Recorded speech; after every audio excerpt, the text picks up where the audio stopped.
The day I discovered my daughter had drained my retirement account, I stood in the kitchen of the colonial home I'd spent 35 years paying off, holding a bank statement that showed a balance of exactly $43.17. $327,000. Gone. My hands trembled as I traced the transfer history. 27 withdrawals over 8 months, all authorized with my information. The room spun as reality crashed down on me. Rebecca, my only daughter, the child I'd sacrificed everything for, had systematically stolen my future while telling me she was helping manage my finances. Before we jump back in, tell us where you're tuning in from, and if this story touches you, make sure you're subscribed, because tomorrow I've saved something extra special for you. That was the moment something hardened inside me. I folded the statement with deliberate precision and slipped it into my pocket. The house Rebecca had grown up in, the home she'd been reminding me was too big for one person and how she couldn't wait to raise her children here someday. Well, she'd learn exactly what happens when you mistake maternal love for weakness. I never planned to be a single mother. Richard and I had built what I thought was a perfect life together. A charming home in Oak Ridge with the wraparound porch I'd always dreamed of, promising careers, and plans for at least 3 children. Rebecca came along right on schedule, a beautiful baby girl with her father's dark curls and dimpled smile. I was 31, working as a nurse practitioner at the regional medical center, and Richard had just made partner at his architectural firm. When Rebecca was 4, Richard developed a persistent cough.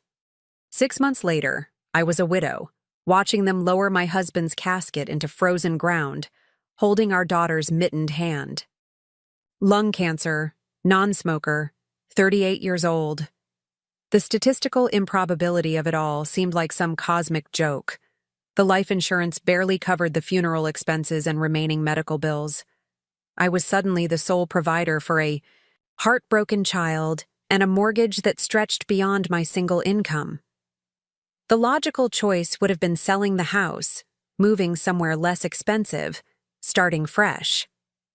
But this home held Richard's fingerprints, the back deck he'd built, himself, the height markings on the kitchen doorframe, the study where he'd sketched his designs. More importantly, it was the only home Rebecca had known. "Mommy, are we going to move away?" she'd asked one night, clutching her favorite stuffed rabbit. Her eyes, so much like her father's, were wide with fear of more loss. "No, sweetheart," I promised. "This is our home. We're staying right here." That promise shaped the next 3 decades of my life. I picked up extra shifts at the hospital, working nights and weekends. When that wasn't enough, I added home health visits on my days off. Sleep became a luxury. I lived on coffee and determination. The mortgage payment always came first, then Rebecca's needs, then, if anything remained, my own. Rebecca was an exceptional child, bright, creative, and deeply sensitive. She felt her father's absence like a physical wound, developing anxieties that required therapy I could barely afford. But I made it work. When she showed musical talent, I found a way to pay for piano lessons. When she needed braces, I took a temporary weekend position at a nursing home. When she was accepted to Westlake Academy, a prestigious private high school, I remortgaged the house to cover the tuition. "You're working too hard, Mom," she'd sometimes say, watching me massage my swollen feet after an 18-hour shift. "I'm fine, honey. This is what mothers do," I'd reply, hiding my exhaustion behind a smile. By the time Rebecca left for Glenwood University, I'd paid off the second mortgage and was finally making headway on retirement savings.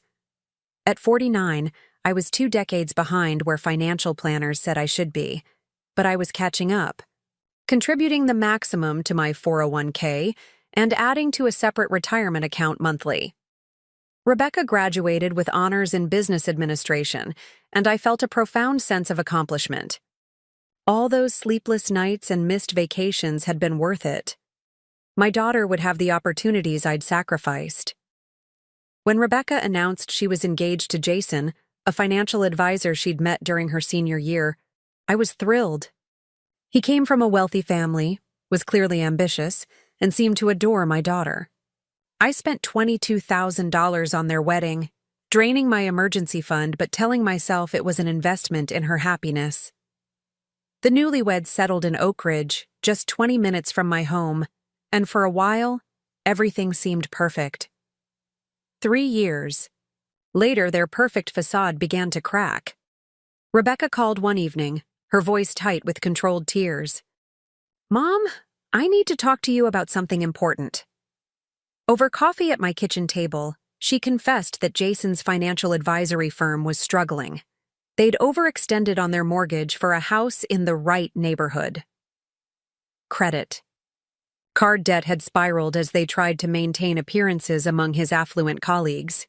"We're drowning, Mom," she whispered. "Jason's so stressed he can barely sleep. If the firm fails, we'll lose everything." My heart ached for her. "What can I do, sweetheart?" She hesitated, then, "We need an investment to keep the firm afloat. Until the new clients Jason's been courting come through. Just $60,000. We can pay you back with interest in a year, 2 at most." I had exactly $58,427 in my accessible savings account. It was my safety net, meant to cover major home repairs or medical emergencies. But this was my daughter in crisis. "Of course," I said, writing a check on the spot. "Whatever you need." Rebecca hugged me tightly. "You've always been my guardian, angel, Mom. I don't know what I'd do without you." That was the first withdrawal. It wouldn't be the last. 6 months later, Rebecca was pregnant with twins. The same week, Jason's car was totaled in an accident. Insurance wouldn't cover a replacement because he'd opted for minimum coverage to reduce their monthly expenses. They needed another $15,000. A year after that, their roof developed a significant leak during a harsh winter storm. $22,000. When the twins were born prematurely, Rebecca took unpaid leave from her marketing position. They needed help with mortgage payments. $30,000 over 6 months. Each time, the story was the same. Just until things stabilized, just until Jason's business turned the corner, just until Rebecca could return to work. And each time, I dipped further into my savings, then my retirement funds, paying the early withdrawal penalties without complaint. How could I not? This was my daughter, my grandchildren. Family comes first. That's what I'd always believed. By the time the twins turned 3, I was 62. The extra shifts I'd once managed with determination and caffeine now left me physically depleted. My knees ached constantly from decades of hospital rounds. My blood pressure was concerning my doctor. It was time to consider retirement, to finally prioritize my own health. I sat down with my financial statements, calculating what remained of my retirement savings and what I could expect from Social Security. The numbers were sobering. If I continued working part-time for another 5 years and lived very frugally, I might have enough to sustain a modest retirement. I'd never travel as I'd dreamed of doing with Richard. The garden room addition I'd planned would remain, just a sketch in a notebook. But I could manage. That weekend, Rebecca and Jason brought the twins for their usual Sunday dinner. As the children played in the backyard, I broached the subject. "I've been thinking about cutting back my hours." "At the hospital," I said carefully. "My body's telling me it's time." Rebecca paused, fork halfway to her mouth. "Really? But you always said you wanted to work until at least 65? "That was the plan. But the arthritis in my knees is getting worse. Dr. Winters says if I don't reduce the strain now, I could be looking at replacement surgery within a few years." Jason cleared his throat. "What about your finances? Healthcare is expensive these days." "I've been running the numbers," I admitted. "It'll be tight, but with my remaining retirement funds and Social Security, I should be okay if I'm careful." Rebecca and Jason exchanged a look I couldn't quite interpret. "That's great, Mom," Rebecca said, her smile not quite reaching her eyes. Preparing and narrating this story took us a lot of time, so if you are enjoying it, subscribe to our channel. It means a lot to us. Now back to the story. You deserve to take it easier. Though you know, this house is really too big for just one person. All these stairs can't be good for your knees either. I've thought about that, I acknowledged. But this is home. I'm not ready to leave yet. Well, when you are, Rebecca continued, voice light, Jason and I would love to raise the twins here. All this space, the beautiful yard, it would be perfect for them. Plus, Jason added, it would be a shame to sell to strangers after all these years. Keeping it in the family makes sense. I nodded non-committally, uncomfortable with their presumption but unwilling to create tension. We'll see when the time comes. For now, I'm just focused on transitioning to part-time. After they left, I sat on the porch swing, watching fireflies rise from the lawn. Richard and I had spent countless evenings here, planning our future, dreaming of grandchildren playing in this very yard. Now that future had arrived, but without him, and with a disquieting undercurrent I couldn't quite name. The next morning, I called my bank to begin the process of consolidating my remaining retirement accounts in preparation for the reduced income ahead. That's when the representative's concerned voice changed everything. Ms. Sullivan, are you aware of the recent withdrawals from your retirement account? Withdrawals? No, I haven't made any withdrawals recently. There was a pause. According to our records, there have been multiple withdrawals over the past 8 months, totaling just over $300,000. The room tilted. That's impossible. I never authorized those. The transactions were processed with your correct authorization codes and security questions, ma'am. The most recent was 3 days ago for $45,000. 3 days ago, the day before our Sunday dinner. The day before Rebecca suggested I should consider giving them my house. I need all the documentation you have on these withdrawals, I said, my voice strangely calm despite the earthquake happening inside me. Every date, amount, and where the money was sent. When the bank statements arrived by secure email an hour later, the truth was undeniable. Every withdrawal had been transferred to an account I recognized, the joint business account Rebecca had asked me to add funds to that first time, when she'd written down all the details for my reference. My own daughter had systematically drained my retirement savings without my knowledge or consent. While I worked extra shifts despite my failing knees, while I pinched pennies and deferred my own dreams, she and Jason had been stealing my future. As the reality sank in, something shifted within me. The maternal instinct to protect, to forgive, to sacrifice. It didn't disappear, but it was joined by something else. Something with edges. A determination to protect myself with the same fierce devotion I'd always directed toward my daughter. I picked up the phone and called not Rebecca, but someone else entirely. James Whitaker, a real estate attorney who'd been a patient of mine years ago when he was battling lymphoma. I'd spent countless hours at his bedside during his darkest days, and he'd always told me to call if I ever needed anything. James, I said when he answered, I think I'm finally going to take you up on that offer. Part 2.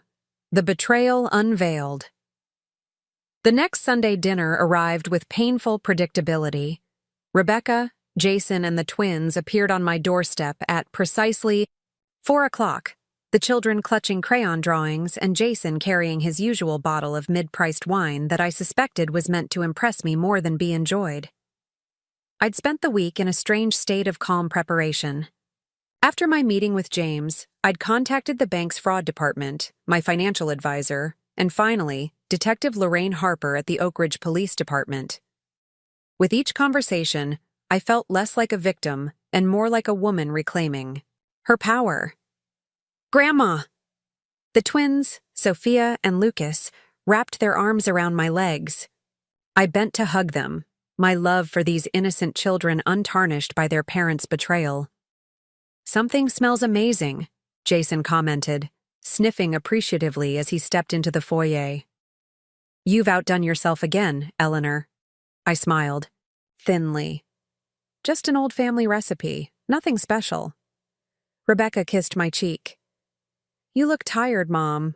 Are those extra shifts still wearing you down?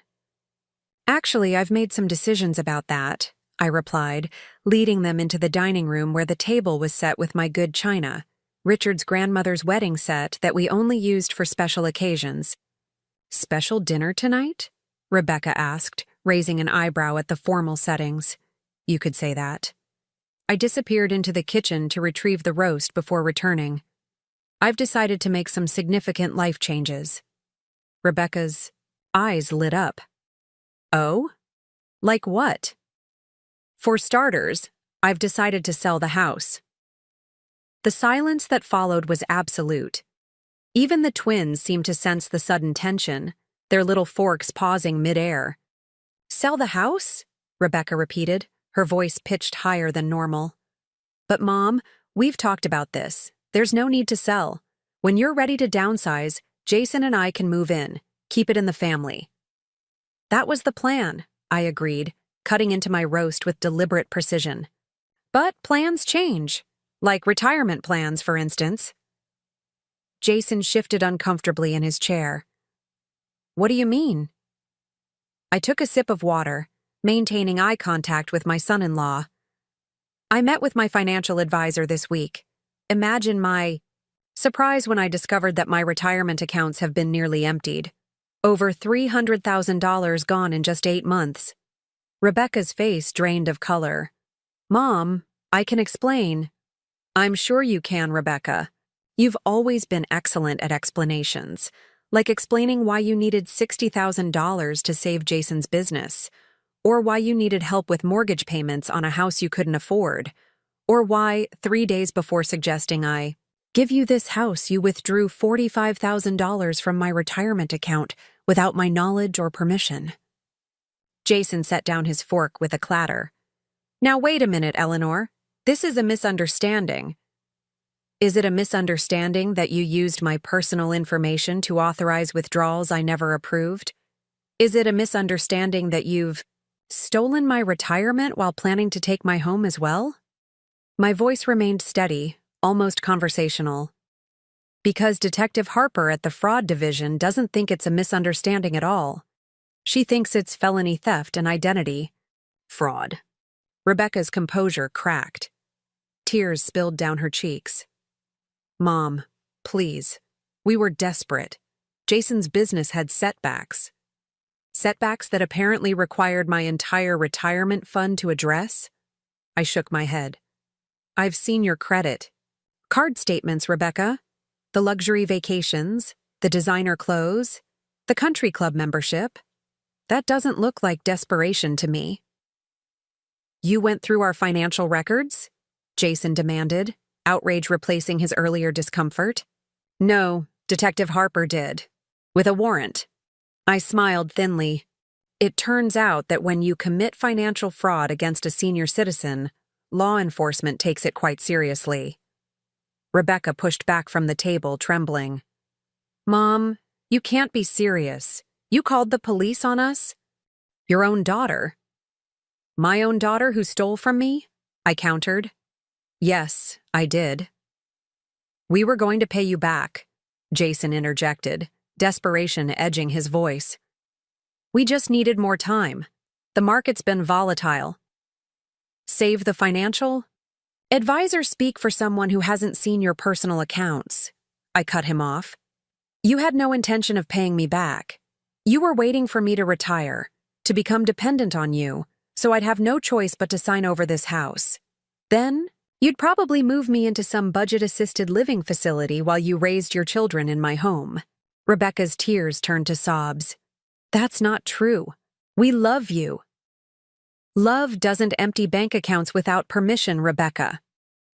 What about the twins? She cried, gesturing to the children who were now wide-eyed and confused by the adults' distress. They're your grandchildren. Would you really see their parents go to jail? It was the lowest blow, using the children as emotional shields. I looked at my grandchildren, my heart breaking for what they would soon learn about their parents. The twins are precisely why I've made the arrangements I have, I said quietly. Detective Harper has agreed to delay filing charges on one condition: full restitution of all stolen funds, plus the legal fees I've incurred, within 30 days. Jason's face hardened. That's impossible. We don't have that kind of liquid capital. Then I suggest you start selling things, I replied. Your vacation home at Lake Geneva would be a good start. Or perhaps those investment properties you purchased last year, with my money, apparently.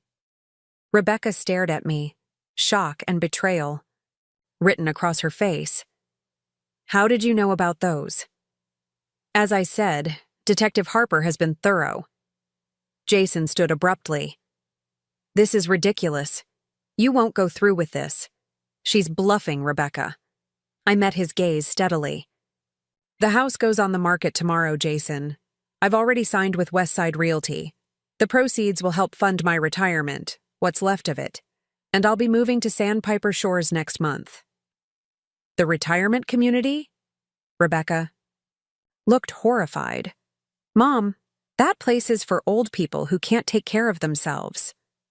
Actually, it's for people who want security, community, and freedom from home maintenance, I corrected her. They have an excellent wellness center that will help with my arthritis, and the 2-bedroom unit I've reserved has a lovely view of the bay. But what about us? Rebecca whispered. What about family Sunday dinners and the twins growing up? In this house? You should have thought about that before you decided to steal my future, I said, my voice finally betraying a hint of the grief beneath my resolve. Now, I think it's time for you to leave. My attorney will be contacting you tomorrow with the restitution details. Jason grabbed Rebecca's arm. Come on, we're not staying here to be insulted. As they gathered the confused twins and their belongings, Rebecca paused at the front door, her eyes red and pleading. Mom, please. We can work this out. We're family. I thought of all the nights I'd worked double shifts to keep this roof over our heads, of the vacations never taken, of the retirement now in shambles, of the daughter I'd raised to be better than this. Yes, we're family, I agreed, and that's why this hurts so much. But being family doesn't mean I'll let you destroy me. After they left, I sat alone in the sudden silence of my dining room, surrounded by half-eaten food on my best china. For the first time in decades, I allowed myself to cry. Not for the money lost, but for the daughter I thought I knew. Part 3. The Hidden Reserve. What Rebecca and Jason didn't know, couldn't have known, was that I wasn't entirely without resources.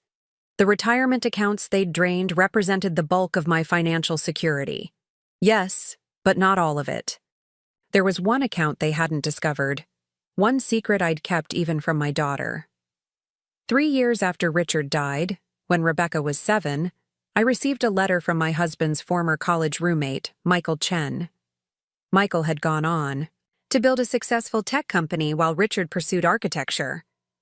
They'd remained close, with Michael often spending holidays with us when business brought him to our area. I've never forgotten how Richard supported me during our college years, Michael wrote. When my parents cut me off for changing my major from medicine to computer science, it was Richard who shared his meal plan with me, who let me sleep on his dorm room floor until I found work. Without him, I might have had to drop out. Everything I've built since then, I owe in part to his kindness. The letter contained a check for $75,000, an enormous sum for a struggling widow, and instructions to invest it for Rebecca's education. Richard would want his daughter to have every opportunity, Michael explained. I followed his instructions, setting up a college fund for Rebecca. But I also did something else. I took $25,000 of the gift and opened a separate investment account in my name only, with strict instructions that all correspondence be sent to a private P.O. box rather than my home address. It wasn't that I didn't trust my 7-year-old daughter. It was simply that I'd learned the hard way how quickly security could vanish. This would be my ultimate emergency fund, money no one knew existed, not even Rebecca. Over the years, I added to it sparingly, a small portion of each tax refund, occasional small windfalls from birthdays or holiday bonuses. The contributions were modest, but the account grew steadily thanks to Michael's advice on investment choices. He'd check in periodically, offering guidance on market shifts and opportunities. By the time Rebecca and Jason began their systematic theft of my known retirement funds, this shadow account had grown to just over $180,000. Not enough to replace what they'd stolen, but enough to ensure I wouldn't be destitute. Enough to give me options. The morning after the confrontation dinner, I met with Michael at a quiet cafe downtown. Now in his 70s, he remained sharp and perceptive, his eyes widening with shock as I recounted Rebecca's betrayal. "I never would have expected this from her," he said, shaking his head. "Richard would be heartbroken." "I know," I sighed. "That's the worst part. I keep wondering where I went wrong, what I missed in raising her." Michael reached across the table to cover my hand with his. "You didn't go wrong, Eleanor. You were an exceptional mother. Some people just make bad choices when money and status become their priorities. Well, those priorities have cost her dearly," I said. "The detective estimates they've spent nearly half of what they took already. Even if they liquidate their investment properties, they'll still be short. What will you do if they can't make full restitution?" I stared into my coffee cup. "I don't know. I can't bear the thought of my grandchildren visiting their parents in prison. But I also can't let them get away with this." Michael nodded thoughtfully. "I might have a proposition that could help, not for them, but for you." He explained that his company was opening a new wellness division, focusing on healthcare technology designed specifically for seniors. They needed experienced healthcare professionals to consult on product development. The position would be part-time, mostly remote work with occasional travel to our headquarters in Seattle, he explained. The compensation would be substantial, and it comes with comprehensive benefits, including senior housing options near our facilities. "Michael, are you offering me a job out of pity?" He laughed. "Hardly. I'm offering you a job because you're a nurse practitioner with 30 years of experience who knows exactly what older patients need and what current technology lacks. This is a business decision, Eleanor. The compassion is just a bonus." I considered his offer. Working with Michael's company would provide income without the physical strain of hospital work. The benefits would help offset the retirement savings I'd lost. Most importantly, it would give me purpose again. Something beyond being Rebecca's mother or the twins' grandmother. "I'll need time to think about it," I said finally, "and to see how things play out with Rebecca and Jason." "Of course," Michael replied. "The offer stands regardless of what happens with them." As I left the cafe, my phone chimed with a text from my real estate agent.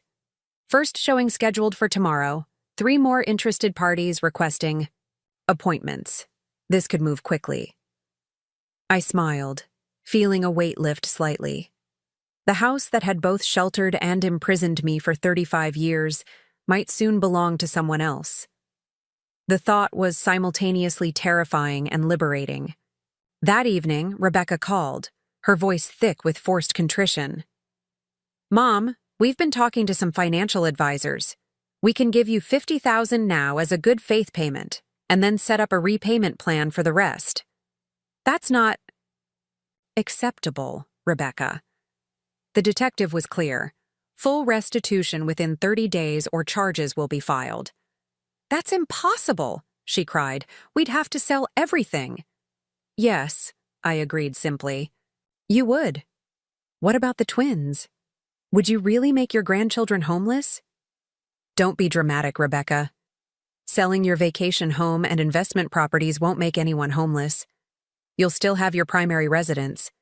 First, there was a pause. Then a new calculation entered her voice. "Mom, what if we made another arrangement? What if you kept the house and we moved in with you? We could help with maintenance, and you wouldn't have to go to that retirement community. We could be a family again, under one roof. The manipulation was so transparent it almost made me laugh. So I could watch you wait for me to die so you could inherit the house debt-free? No, thank you. That's a horrible thing to say. We love you. Love doesn't steal retirement funds, Rebecca. Love doesn't exploit a parent's generosity until there's nothing left to give. She began to cry again, but the tears that once would have shattered my resolve now hardened it. The house is being shown to potential buyers tomorrow, I told her. I suggest you focus your energy on finding the money you took from me. After hanging up, I walked through the house, touching the familiar walls, the door frames where Richard had measured Rebecca's height each birthday, the banister he'd carved by hand. So many memories lived in these walls. But a house isn't memories. It's wood and stone and glass. The memories would travel with me. In my bedroom closet, behind winter coats and old photo albums, I found the small fireproof box where I kept our most important documents. Inside was Richard's wedding ring, which I'd removed from his finger at the hospital before they took him away. Next to it lay a sealed envelope with Rebecca's name on it, a letter I'd written on her wedding day, intended to be given to her if anything happened to me. I opened it now, reading the words I'd penned with such love and hope 7 years earlier. My dearest Rebecca, if you're reading this, I'm no longer with you. I want you to know that being your mother has been the greatest privilege of my life. Every sacrifice, every long shift, every penny saved, it was all for you, and I would do it all again in a heartbeat. This house that now belongs to you has sheltered 3 generations of love. Your father's spirit lives in its bones, just as yours lives in its heart. Care for it as we cared for you, with unwavering devotion and endless love. Remember that true wealth isn't measured in property or possessions, but in the lives we touch and the love we share. You have been my greatest treasure, my most precious gift, all my love, always, Mom. I folded the letter and placed it back. In the envelope, sealing away the mother I'd been, trusting, self-sacrificing to a fault, blind to the entitlement I'd accidentally nurtured. That woman belonged to the past, along with the dream of a daughter who valued character over comfort. Tomorrow, strangers would walk through these rooms, envisioning their own futures within these walls. And I would begin building something I'd neglected for far too long, a life that belonged to me alone. Part 4, The Reckoning. The house sold in 9 days, a record even in Oak Ridge's hot market. The buyers, a young physician and her wife, fell in love with the wraparound porch and Richard's hand-carved details. They offered $20,000 above asking price with a 60-day close, which gave me time to sort through 3 decades of accumulated life. Rebecca and Jason, meanwhile, were scrambling. Their Lake Geneva vacation home sold quickly, but for less than they'd hoped in a rushed transaction. Jason had to liquidate 2 of his 4 investment properties at a loss. His parents, wealthy but notoriously frugal, refused to bail them out of their own mess, as Jason bitterly reported to mutual friends who later told me. 3 weeks after our confrontation dinner, they were still over $100,000 short of full restitution. Detective Harper was growing impatient, her sympathetic professionalism gradually hardening into disappointment that justice might be compromised. "I can only extend the deadline so far, Mrs. Sullivan," she explained during one of our weekly check-ins. "If they haven't made full restitution by the 30-day mark, I'll have to file the charges." I nodded, my heart heavy but my resolve intact. I understand. They've made their choices. That evening, as I sorted through photo albums in preparation for my move, the doorbell rang. I opened it to find not Rebecca or Jason, but Carolyn Winters, Rebecca's mother-in-law, a formidable woman I'd met only a handful of times at family events. Her crisp linen pantsuit and perfectly coiffed silver hair presented the image of effortless wealth, that it always made me feel slightly inadequate in my department store clothes. "Eleanor," she greeted me with a small, tight smile. "May I come in?" I stepped aside, curious about this unexpected visit. Carolyn had always been cordial, but distant, treating me with the polite disinterest of someone acknowledging the hired help. She settled onto my living room sofa, declining my offer of tea or coffee. "I'll come straight to the point," she said, briskly. "I understand my son and your daughter have created quite a situation." "That's one way to put it," I replied. Carolyn's perfectly manicured nails tapped against her designer handbag. Harold and I were surprised by the extent of their financial difficulties. Jason led us to believe his business was thriving. I almost laughed. Jason seems to have led many people to believe many things. "Yes, well," she cleared her throat. "The fact remains that they are family, our grandchildren's parents. And while Harold and I don't condone their actions, we're also unwilling to see them face criminal charges." "I'm not pressing charges out of vindictiveness, Carolyn. They stole my retirement. That has consequences." She nodded stiffly. "I'm aware, which is why I've come with a proposal." She removed an envelope from her handbag and placed it on the coffee table between us. "This contains a certified check for the remaining balance they owe you, $117,382 to be exact. If you accept it, the matter can be considered resolved, and you can instruct your detective friend to close the case." I stared at the envelope. "You're bailing them out." "I prefer to think of it as protecting our grandchildren from unnecessary trauma," she replied. "The money is a loan, not a gift. Jason and Rebecca will repay us according to terms Harold has outlined. Terms considerably less favorable than any bank would offer, I assure you." I picked up the envelope, feeling its weight. "Why would you do this? You and Harold made it clear you wouldn't help them." Something shifted in Carolyn's carefully composed expression, a flicker of genuine emotion breaking through the social veneer. "Because I was you once, Eleanor." She straightened her already impeccable posture. "Before Harold's success, before the country club memberships and summer homes, we struggled. My parents remortgaged their farm to help us start our first business. When that business began to succeed, we forgot. We became so focused on climbing higher that we neglected to remember who gave us the first rung on the ladder." Her voice softened almost imperceptibly. "My parents died before we could properly repay them, not just financially, but with the respect and gratitude they deserved. It's a debt I can never settle, a regret I'll carry to my grave." I hadn't expected this vulnerability from the perpetually composed Carolyn Winters. It humanized her in a way that made my next decision both easier and more difficult. "I appreciate your offer," I said carefully, "but there's something you should know before I accept it." I explained about Michael's job offer, about the secret investment account, about my plans for a new life beyond this house and the role of family caretaker. "I'm not destitute," I concluded. "I would have managed, even without full restitution." Carolyn studied me with new interest. "Yet, you let them believe their actions had left you financially ruined."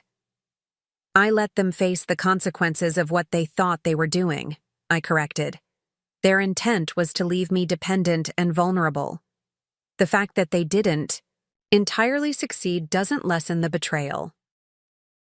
A small smile played at the corners of Carolyn's lips, not the practiced social smile she typically wore, but something more genuine. "I underestimated you, Eleanor. We all did, it seems." "Most people do," I acknowledged, "including Rebecca." Carolyn tapped the envelope. "My offer stands, regardless of your hidden resources. What Jason and Rebecca did was wrong. They should make it right." I picked up the envelope and nodded. "I agree, and they will, to you. I hope the process teaches them something about integrity and consequences." "As do I," she replied, "though I'm not particularly optimistic." As she rose to leave, Carolyn paused, her expression thoughtful. You know, Eleanor, Harold and I, winter in Scottsdale. Our community has an excellent guest program for extended stays. If you'd ever like a change of scenery from Sandpiper Shores, you'd be welcome. The offer surprised me, an olive branch from the last place I'd expected one. Thank you, Carolyn. I might take you up on that someday. After she left, I called Detective Harper to inform her that full restitution had been made, and I would not be pursuing charges. Her relief was palpable. You're more forgiving than most victims in your situation, she commented. I'm not forgiving them, I clarified. I'm simply choosing a different kind of justice. The next day, I called Rebecca. Our conversations had been tense and minimal since the confrontation dinner, limited to curt text messages about restitution, deadlines, and legal requirements. The detective has confirmed receipt of the full amount, I said when she answered. No charges will be filed. Her exhale was audible. Thank you, Mom. I know you don't believe me, but we truly are sorry. We never meant to get caught, I finished for her. I'm not interested in apologies, Rebecca. Your grandmother Winters made it very clear that the money didn't come from you and Jason selling your assets, but from her and Harold bailing you out. How did you know about that? She sounded genuinely startled. Carolyn visited me yesterday. We had an enlightening conversation about family obligations and personal integrity. Rebecca was quiet for a moment. So what happens now? It was the question I'd been asking myself for weeks. What does happen when the person you've sacrificed everything for betrays you so completely? When the future you've imagined, Sunday, dinners with grandchildren, holidays together, the continuity of family, shatters like glass? Now we go our separate ways, I said simply. The house closes in 5 weeks. I'll be moving to Sandpiper Shores after that. And us? What about the twins? Are they just never going to see their grandmother again? The mention of Sophia and Lucas sent a pang through my heart. They were innocent in all this, these bright-eyed children who shared Richard's dimpled smile. The twins are welcome to visit me once I'm settled, I said carefully. With appropriate supervision. Supervision? You mean you don't trust us to bring them? No, Rebecca, I don't. Trust is earned, and you've depleted yours entirely. Her voice hardened. So that's it? 32 years of being your daughter? Erased because of one mistake?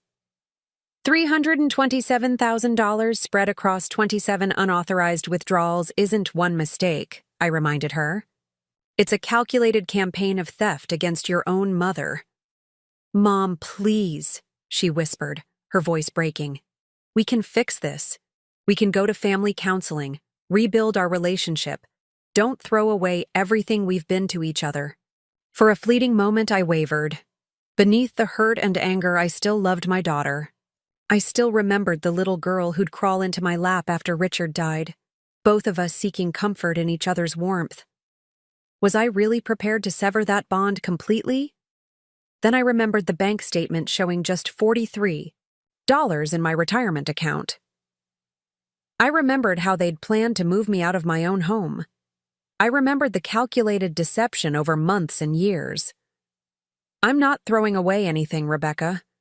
I'm acknowledging what's already been lost. My voice remained steady. Goodbye.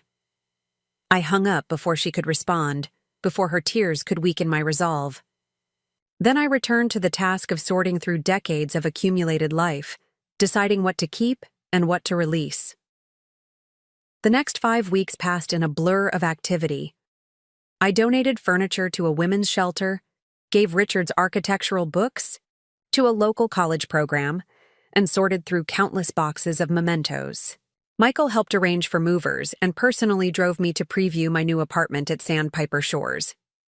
The retirement community surprised me with its vibrancy. Far from the depressing institutional setting Rebecca had implied, it was a modern complex with spacious apartments, beautiful grounds, and residents who seemed genuinely engaged with life. My two-bedroom unit overlooked a small bay where sailboats drifted on clear days. The walls were freshly painted in soft coastal blue, ready to receive whatever new life I chose to create. "It's lovely," I told the leasing manager. "When can I move in?" "We can have everything ready 2 days after your house closing," she assured me. "Will you need any help setting up?" I glanced at Michael, who had appointed himself my unofficial moving coordinator. "I think I'm covered, thank you." On the drive back, Michael cleared his throat. "Have you heard from Rebecca lately?" "Not since our last phone call," I replied, watching the familiar neighborhoods of Oak Ridge slide past the car window. Though I've received several text messages from Jason's mother, she's been surprisingly supportive. "Guilt is a powerful motivator," Michael observed. "She probably sees in you what could have happened to her if her circumstances had been different." I considered this. Maybe. Or maybe she just recognizes another grandmother who loves her grandchildren, despite everything else. The day before closing, I made one final walk through the house that had been my home for 35 years. Each room held echoes of the life we'd built. Richard's laugh in the kitchen where he'd attempt elaborate recipes with more enthusiasm than skill. Rebecca's first steps across the living room floor. Countless quiet evenings on the porch swing, watching seasons change. Through decades. In Rebecca's old bedroom, I discovered a shoebox pushed to the back of the closet shelf, overlooked during her many retrievals of childhood belongings over the years. Inside were notes passed in high school, dried corsages from dances, and beneath, those mementos, a handmade Mother's Day card from when she was 9.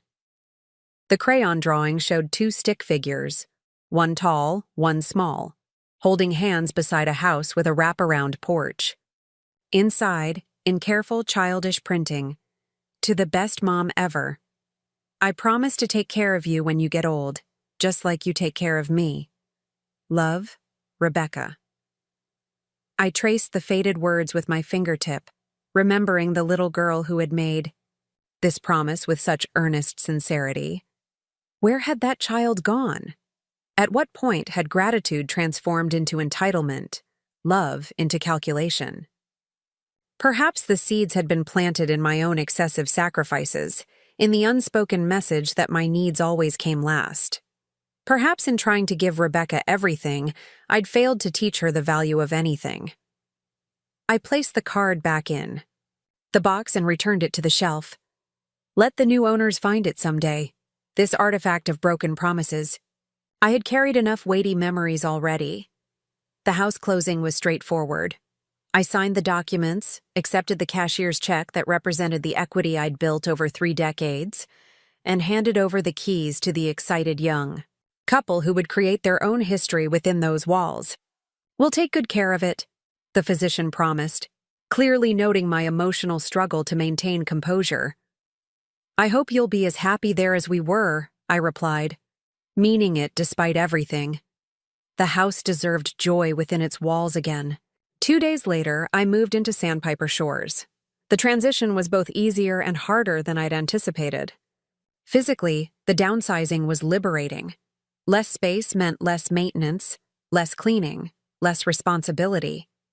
Emotionally, it meant acknowledging that the family life I'd built existed now only in memory. I arranged the few pieces of furniture I'd kept: Richard's reading chair, my grandmother's side table, the small escritoire where I'd paid bills for decades, and hung family photos on the walls. Not many, just enough to acknowledge the past without being consumed by it. Rebecca and the twins were there, in a portrait taken before the betrayal. Richard, too, his smile forever frozen in time. These were parts of my story, even the painful chapters. A week after moving in, I began my consulting work with Michael's company. The position challenged me intellectually while drawing on my years of nursing experience. For the first time in decades, I was valued for my professional expertise, rather than my capacity for self-sacrifice. The steady income, combined with my Social Security benefits and the secret investment account, provided a comfortable, if modest, lifestyle. Life settled into a new rhythm. Mornings were for work, video conferences, document reviews, occasional in-person meetings. Afternoons often found me in the community garden or walking along the shoreline path.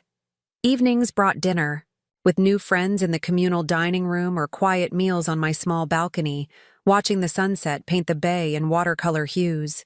I was healing, adapting, discovering corners of myself long neglected during years of caretaking.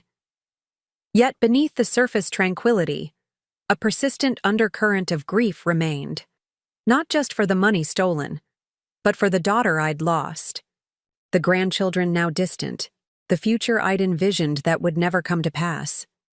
6 weeks after moving to Sandpiper Shores, I received an unexpected visitor. I was returning from my morning walk when I spotted Carolyn Winters sitting on a bench near the entrance to my building. "Eleanor," she called, rising as I approached. "I hope you don't mind the unannounced visit. I was in the area for a charity board meeting." I gestured toward the cafe at the community center. "Would you like some coffee? They make a decent cappuccino." Over coffee, Carolyn updated me on family matters with clinical precision. "Rebecca and Jason have put their house on the market," she reported. "They're downsizing to something more reasonable, per Harold's conditions for the loan repayment." "How are they taking that?" I couldn't help asking. A small, satisfied smile curved Carolyn's lips. "About as well as you'd expect. Rebecca blames Jason for their financial troubles. Jason blames her spending habits. They're in marriage counseling, though I'm not particularly optimistic. And the twins?"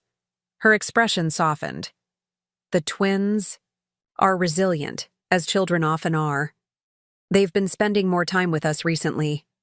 She hesitated, then added, "They ask about you." The simple statement pierced my carefully constructed defenses. "What do you tell them?" "That their grandmother loves them very much, but she needed to move to a new home by the water." Carolyn studied me carefully. "Was I wrong?" "No," I said quietly. "That's true." Carolyn reached into her handbag and withdrew an envelope. "Sophia made this for you. Lucas contributed the dinosaur stickers." Inside was a crayon drawing of a stick figure with gray hair standing beside what appeared to be water, with a lopsided sun overhead. Multicolored dinosaur stickers paraded across the bottom of the page. "We miss you, Grandma," was printed in wobbly letters. I traced the childish handwriting, my throat tight with emotion. "Thank you for bringing this." Carolyn nodded. "They're innocent in all this, Eleanor. Whatever Rebecca and Jason have done, the children shouldn't lose their grandmother." "I never intended for them to," I admitted. "I just needed space to process everything." "And have you processed it?" I considered the question seriously. "Not entirely. I'm not sure I ever will fully understand how my own daughter could do what she did." "Speaking as a mother who's made her share of mistakes," Carolyn said carefully, "sometimes our greatest failures come from believing we're doing the right thing." She stirred her coffee thoughtfully. Rebecca convinced herself she was simply redistributing family resources, taking what would eventually be hers anyway. That doesn't justify it. "No," Carolyn agreed. "It doesn't, but understanding the rationalization might help with the processing." We sat in silence for a moment, two grandmothers linked by circumstances neither of us could have anticipated. "Would you be open to seeing the twins?" Carolyn finally asked. "Harold and I could bring them for a visit. No Rebecca or Jason involved." The offer was tempting, a chance to maintain my relationship with my grandchildren without facing the daughter who had betrayed me. Yet something about it felt wrong, like building a family connection on a foundation of secrets and omissions. "I appreciate the offer," I said carefully, "but I think that would be confusing for the children. They shouldn't have to navigate adult conflicts or keep secrets from their parents." Carolyn raised an eyebrow. "Are you saying you're ready to see Rebecca again?" "I'm saying I need to find a way forward that doesn't require pretending the past didn't happen. but also doesn't deny the twins a relationship with both their grandmother and their parents, I clarified. I just don't know what that looks like yet. Carolyn nodded, seemingly satisfied with my answer. When you figure it out, let me know. In the meantime, Harold and I will make sure they don't forget you. After she left, I sat on my small balcony, watching sailboats tack against the wind on the bay. The children's drawing lay on my lap, bright and innocent against the muted tones of my new life. I couldn't bring myself to cut Rebecca and Jason out of my life completely, not if it meant losing Sophia and Lucas as well. But neither could I simply forgive and forget, pretending that trust hadn't been irreparably damaged. There had to be a middle path, some way to move forward with clear eyes and firm boundaries. I just needed to find it. The opportunity came sooner than I expected. 2 days later, my phone rang with Rebecca's number. I nearly declined the call out of habit, but found myself answering instead. "Mom?" Her voice sounded different, less entitled, more hesitant. "Is this a bad time?" "I have a few minutes," I replied neutrally. "What is it, Rebecca?" She took a deep breath. "We're selling the house, the big one with the media room and the 3-car garage. We've found a smaller place that's more realistic." Carolyn mentioned that might happen. "Of course she did," Rebecca muttered, then caught herself. "Sorry. It's just strange having my mother-in-law so involved in our financial decisions.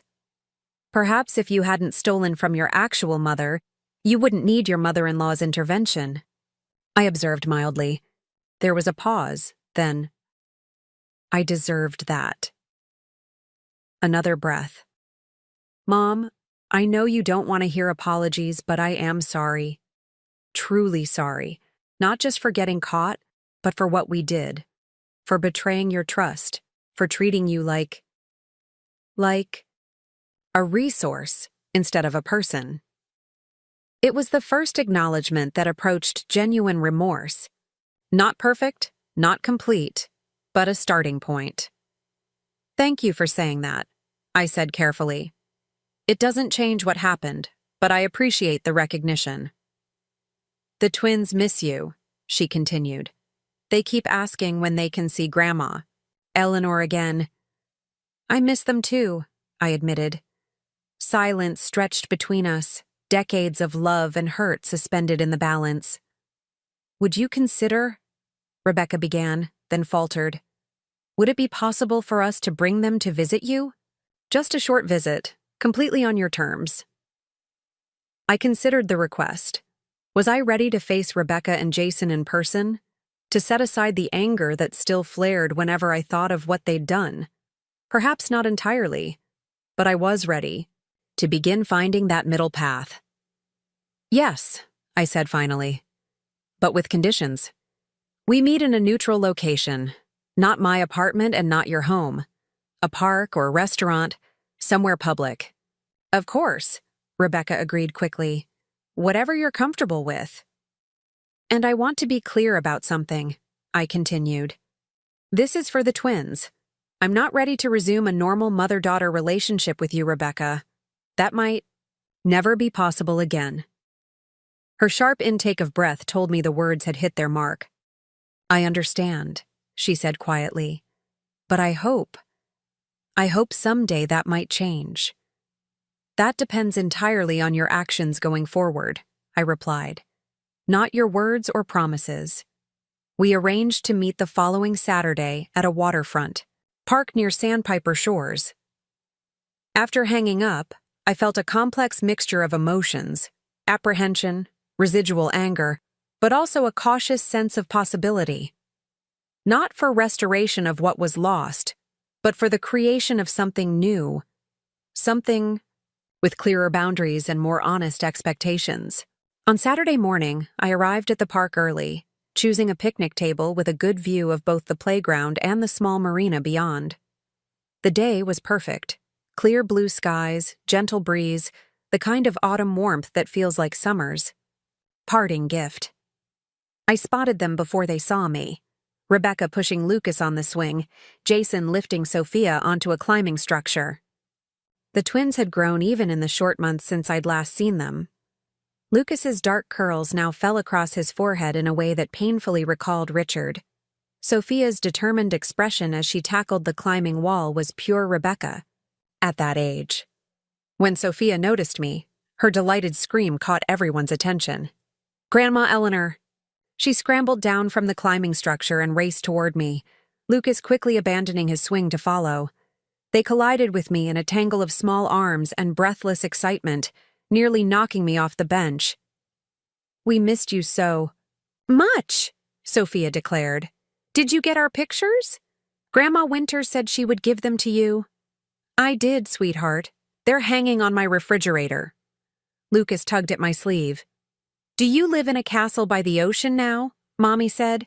"You have a new house near the water." "Not quite a castle," I laughed.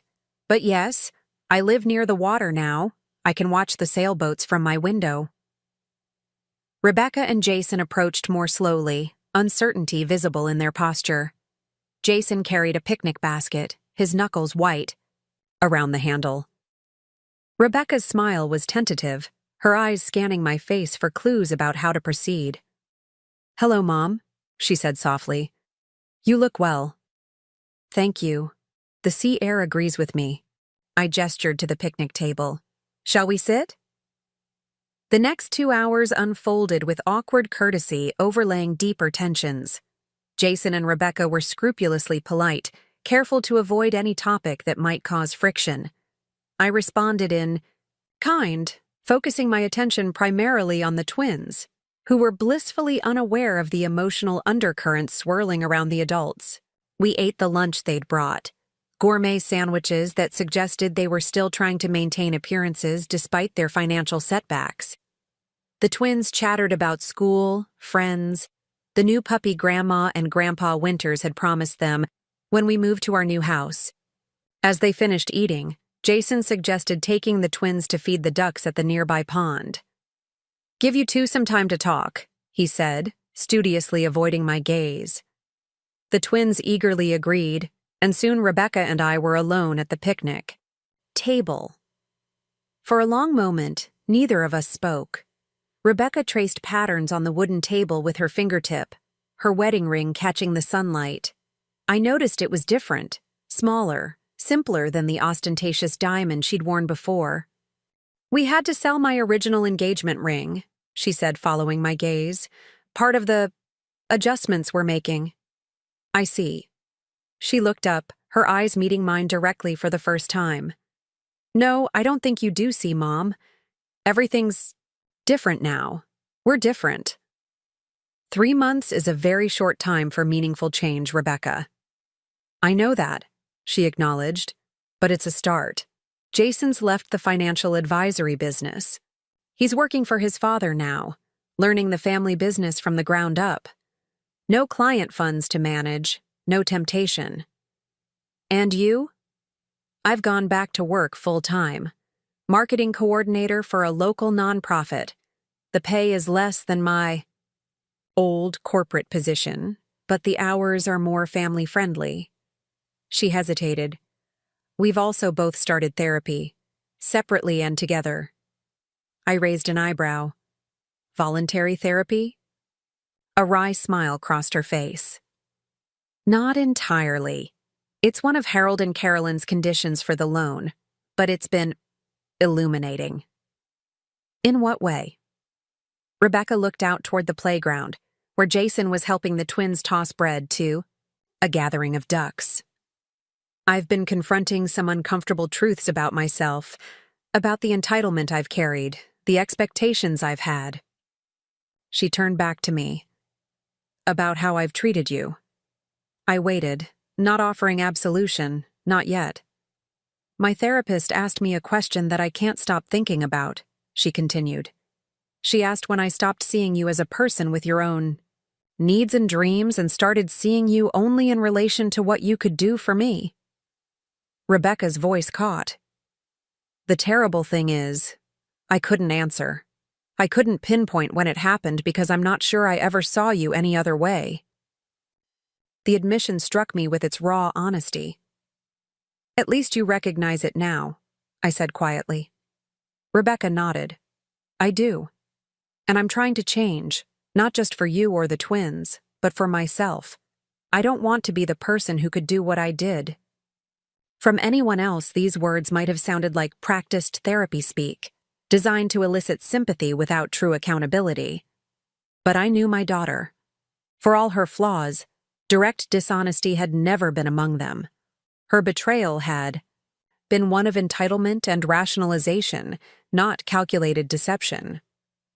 What do you want from me, Rebecca? I asked finally. Beyond these occasional visits with the twins?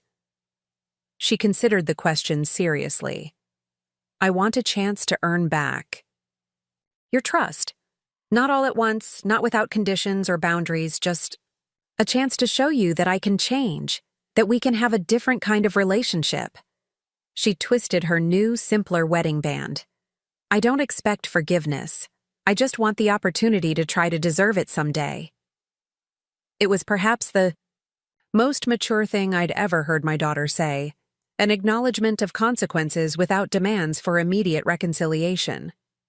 It didn't erase the hurt or rebuild the trust, but it cracked open a door I'd thought permanently sealed. I can't promise anything, I said carefully, but I'm willing to take small steps. These visits with the twins can continue. Maybe once a month for now. Relief flooded her face. Thank you. That means everything. And Rebecca? I added, my voice firmer. If there's ever another breach of trust, any deception, any manipulation, that will be the end. Permanently. Do you understand? She nodded solemnly. I understand. Completely. Jason returned with the twins, who were eager to show me the duck friends they'd made. The remainder of our visit passed more easily, the initial tension partially diffused by the honest conversation. When it was time to leave, the twins hugged me tightly, extracting promises that they could visit my ocean house soon. Maybe next time, I agreed, looking to Rebecca for confirmation. She nodded, understanding the gradual nature of the trust we were attempting to rebuild. As they walked toward their car, a modest sedan that had replaced the luxury SUV they'd once driven, Rebecca turned back. Mom? Thank you for giving us this chance. We won't waste it. I watched them drive away, feeling neither the sharp pain of betrayal nor the comfortable warmth of reconciliation, but something in between, a cautious hope that from the ashes of what had been destroyed, something healthier might eventually grow. Part 5. A life-reclaimed winter settled over the bay, bringing shorter days and long contemplative evenings. I developed a routine that centered me, morning walks along the shore regardless of weather, afternoons dedicated to Michael's healthcare technology projects, evenings filled with new friendships and activities at Sandpiper Shores. I joined a book club, took up watercolor painting, and even began dating, tentatively at first, then with growing confidence. Charles, a retired English professor with kind eyes and a wicked sense of humor, became a regular dinner companion. We shared a love of classic films and spirited debates about literature. His wife of 40 years had passed from the same aggressive cancer that had taken Richard, creating a bond of shared understanding between us. Grief changes shape, but it never truly leaves, he told me one evening as we walked along the lamplit shoreline path. It becomes part of the landscape of your heart. Like the house I lost, I mused. No longer mine, but still somehow part of me. He nodded, understanding without needing further explanation. That was the gift of finding connection later in life, the shared vocabulary of experience, the comfortable acknowledgement of complexity. My monthly visits with the twins expanded, to include occasional dinners at family-friendly restaurants, weekend outings to museums or parks. Rebecca and Jason maintained a respectful distance during these times, never pushing for more intimacy than I was prepared to offer, never making demands or assumptions. Their financial situation stabilized with their downsized lifestyle and reduced expectations. They repaid half of Carolyn and Harold's loan ahead of schedule. Small gestures began to accumulate. Birthday cards with handwritten notes rather than generic signatures, thoughtful questions about my work with Michael's company, genuine interest in my new activities and friendships. None of these erased what had happened, but they created a foundation for something different, something potentially healthier. Christmas approached, bringing with it the weight of traditions and expectations. In previous years, the holiday had always been celebrated at my house.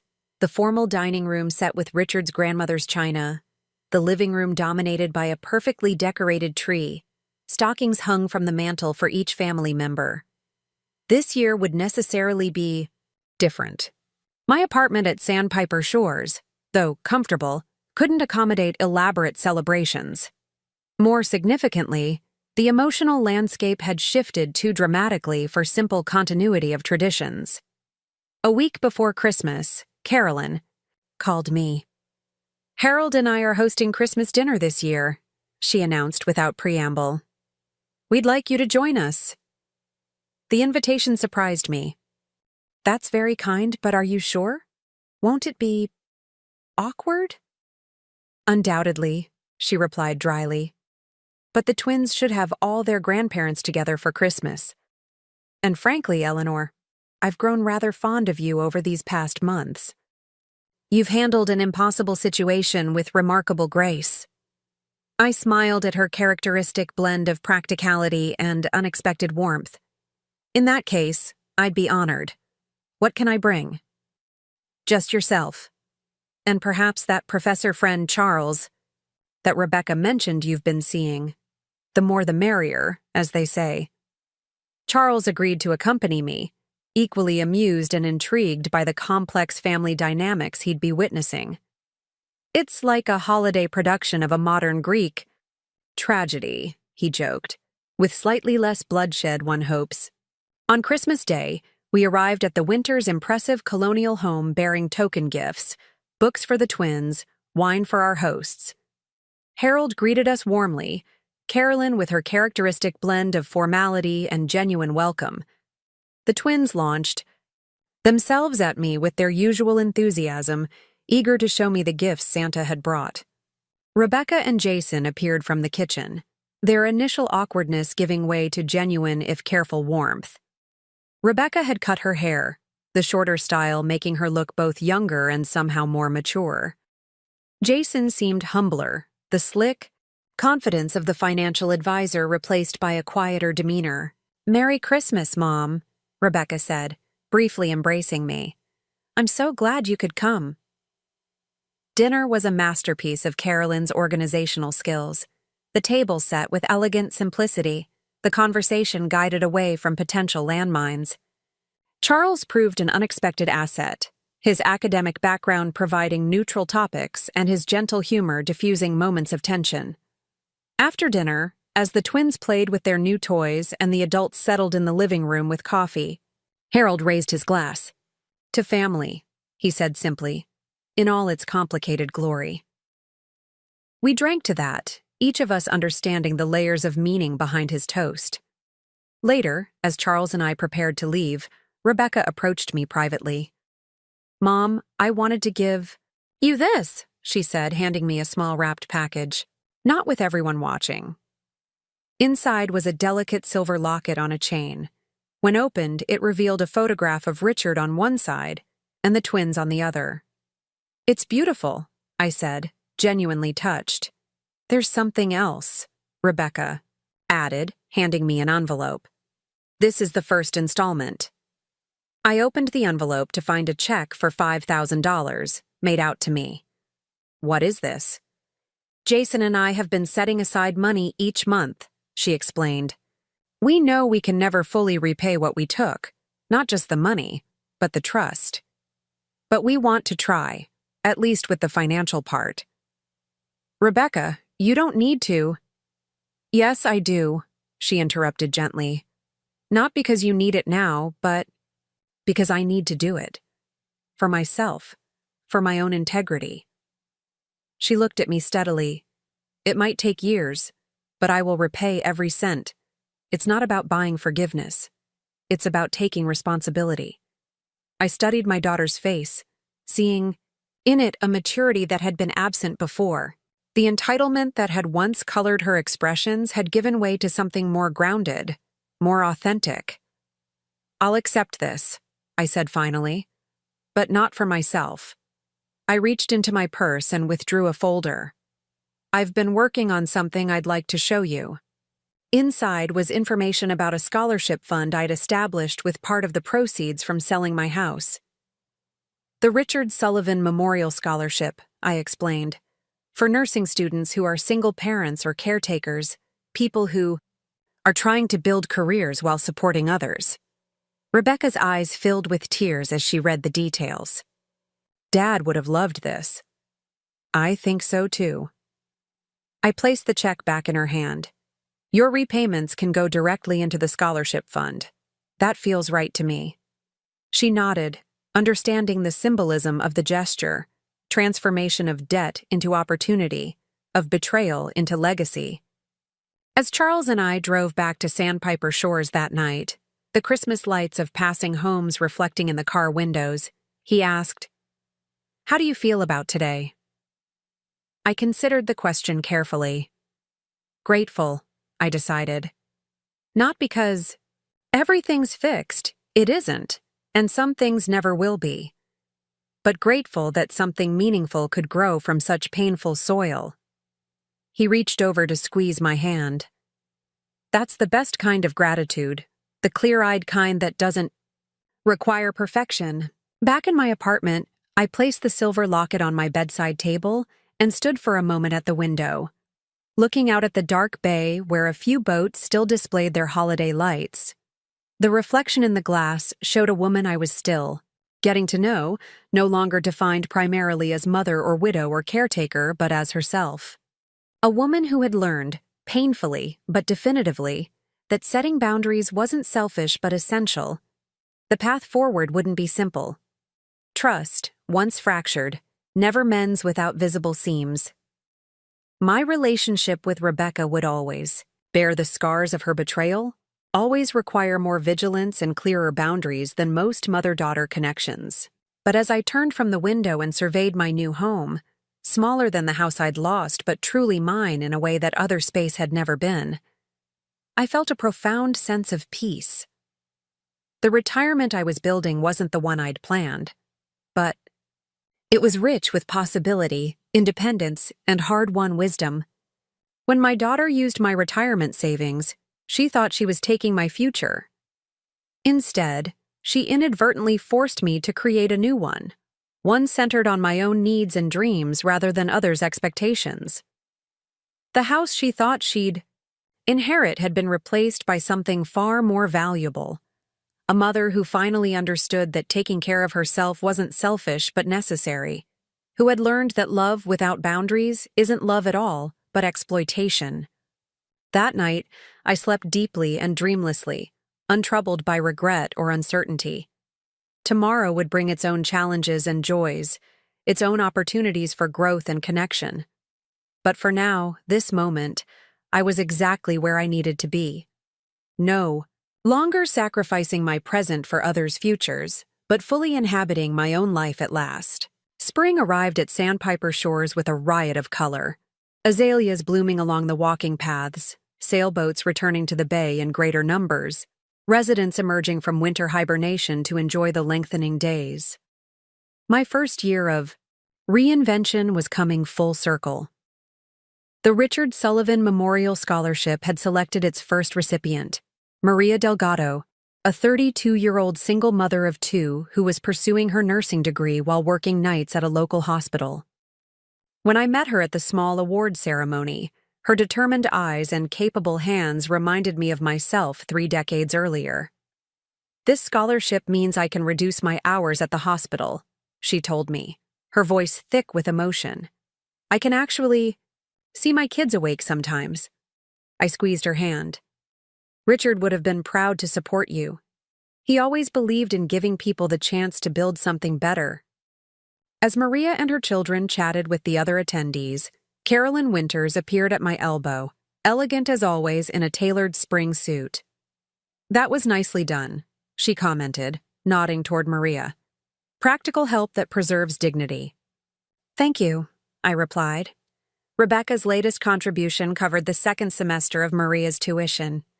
Carolyn's perfectly arched eyebrows rose slightly. "She's continuing with the repayments then?" "Every month without fail. $5,000, the first Friday of each month." A small, satisfied smile played at Carolyn's lips. "Good. Consistency builds character." She glanced around the university reception room. "Speaking of Rebecca, have you told her your news yet?" I shook my head. "Not yet. I wanted to wait until everything was finalized." "Well, it's your decision to share when you're ready," Carolyn said. "But in my experience, families function better with fewer surprises." Her advice, though unsolicited, wasn't wrong. The fragile reconstruction of my relationship with Rebecca depended largely on clear communication and appropriate boundaries. The news I'd been keeping to myself would certainly alter those boundaries again. Later that week, during our monthly family dinner at a waterfront restaurant, I watched the twins devour chocolate sundaes while Rebecca and Jason discussed their summer plans.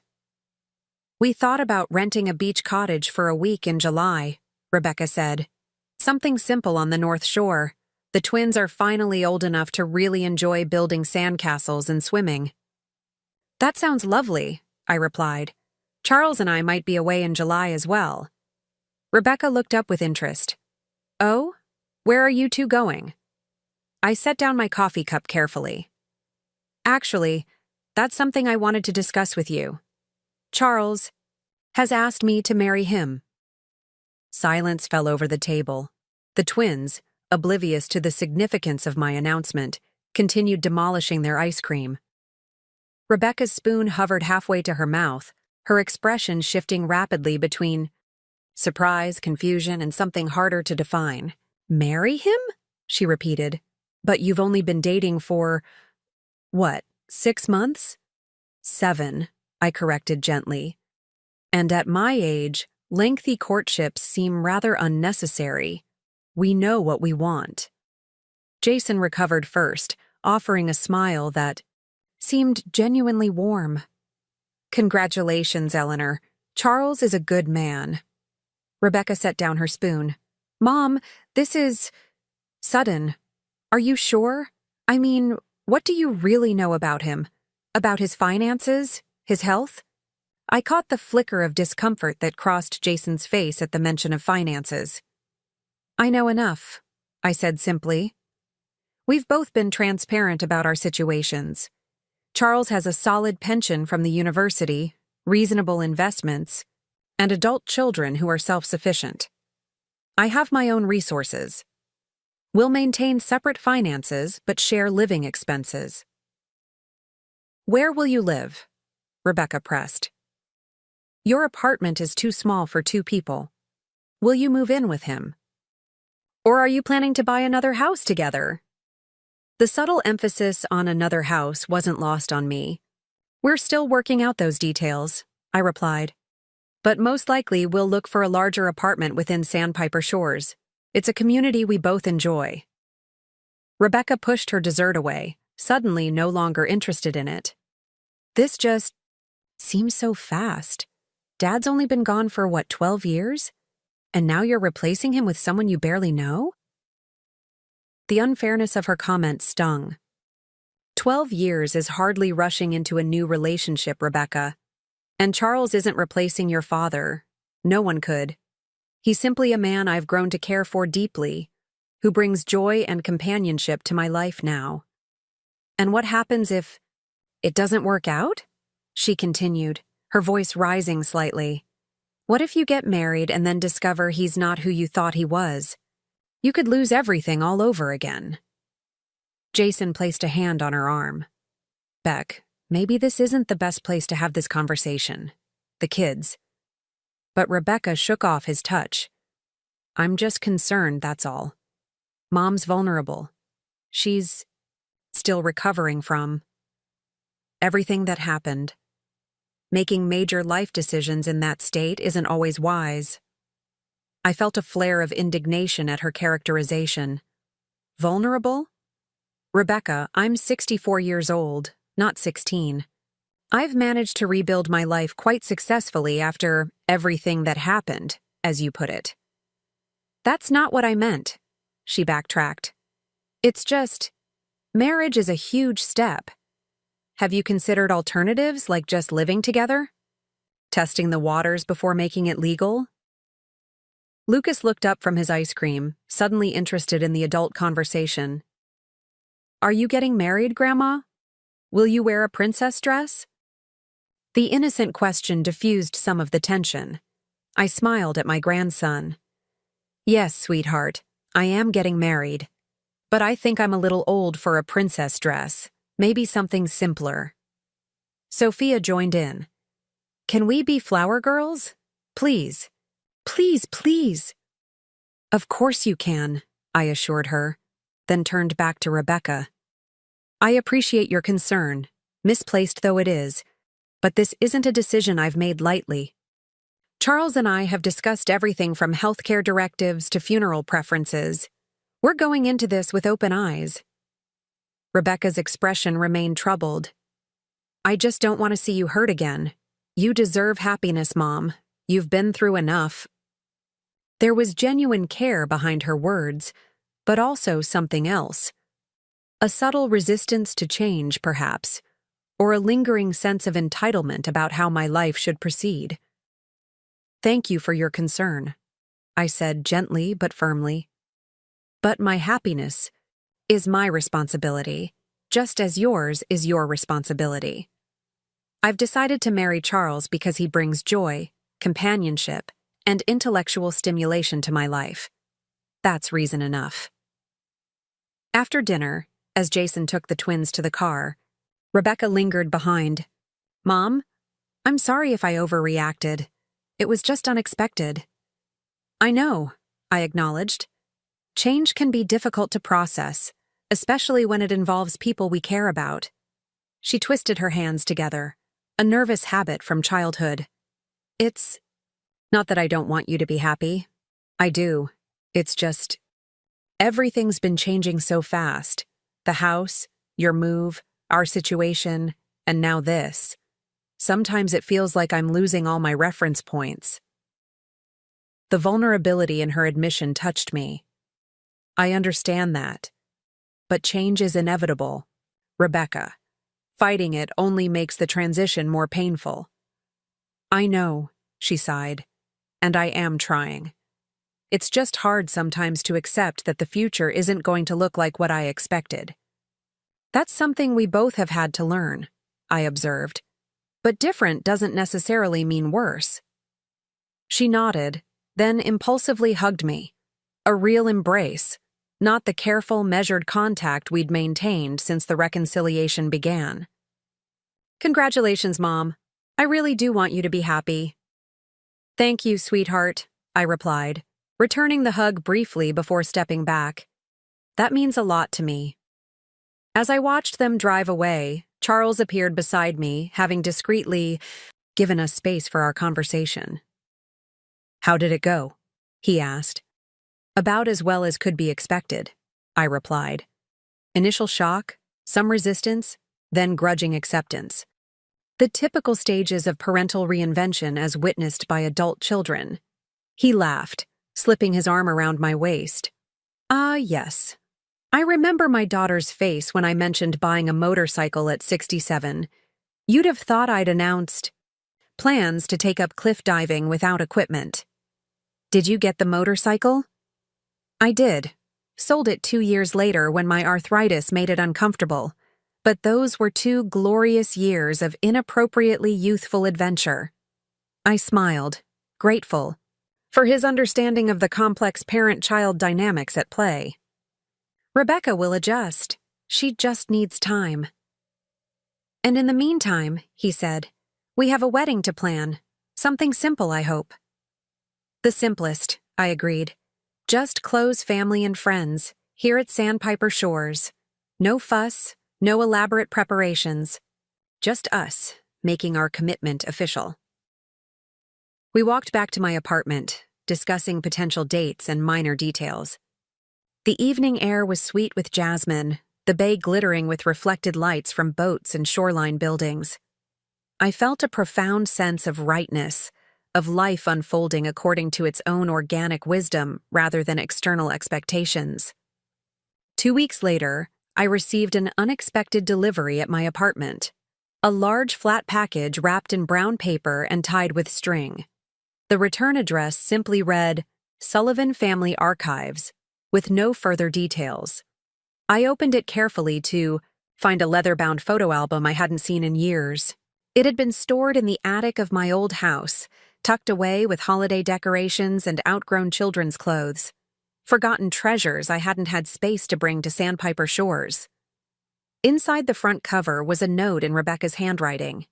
Mom, when we were clearing out some storage items for the move, I found this in a box marked Wedding. I thought you might want it before your big day. Looking at these photos reminded me how much Dad adored you and how happy you made each other. I hope you and Charles find that same happiness. Love, Rebecca.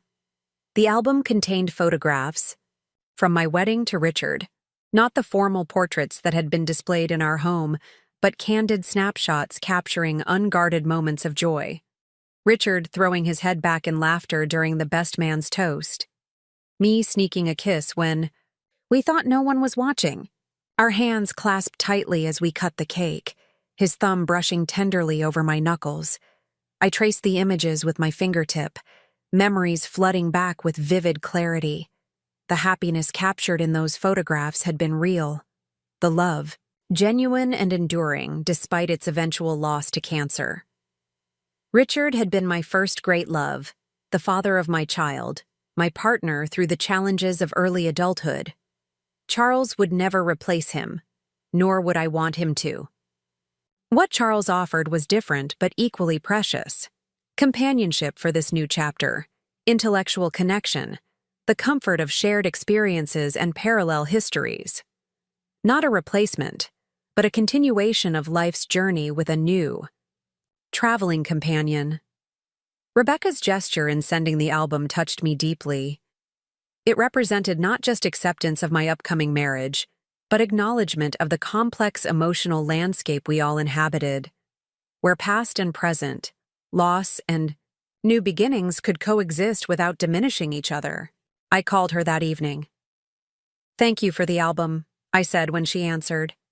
It means more than you know. I'm glad, she replied softly. I wasn't sure if it would be painful to look at right now, with your wedding coming up. Not painful, I assured her. Bittersweet, perhaps, but in the best possible way. They're beautiful memories that deserve to be remembered. There was one photo in particular, Rebecca said hesitantly. Near the back, Dad looking at you while you were dancing. His expression. I never realized until now what that look meant. How much he adored you. I turned to the page she described. There was Richard, impossibly young and handsome in his rented tuxedo, watching me twirl in my simple white dress, his eyes filled with a love so palpable it seemed to radiate from the faded photograph. He did love me, I agreed. And I loved him. That never goes away, even when the person does. Does Charles understand that? She asked, the question sincere rather than challenging. He does. His wife, Margaret, was the love of his life for 40 years. He wears her memory like a treasured keepsake, not displayed prominently for everyone to see, but carried close, informing who he is. I paused. That's one of the things that drew us together, actually. We both understand what it means to love deeply and lose profoundly. Rebecca was quiet for a moment. I think I'd like to know him better, she said finally. Charles, I mean. If he's going to be my stepfather, even at this late stage, I should make more of an effort. I'd like that, I said, surprised and pleased by the overture. Perhaps you and Jason could join us for dinner next week? Just adults, so we can talk properly. I'd like that too, she agreed. And Mom, I really am happy for you. I want you to know that. After we hung up, I sat with the photo album open in my lap, this tangible connection between past and present, loss and renewal. Rebecca's gesture had been more than a wedding gift. It was a step toward a more mature relationship, one that acknowledged my autonomy while honoring our shared history. The dinner the following week proved surprisingly enjoyable. Charles, with his academic's curiosity and genuine interest in people, asked thoughtful questions about Rebecca and Jason's lives, careers, and interests. He shared stories about his own adult children, the challenges and joys of watching them forge their paths in the world. Parenting never really ends, he observed over dessert. It just changes form as they grow. My son still calls me for advice. About his garden, of all things.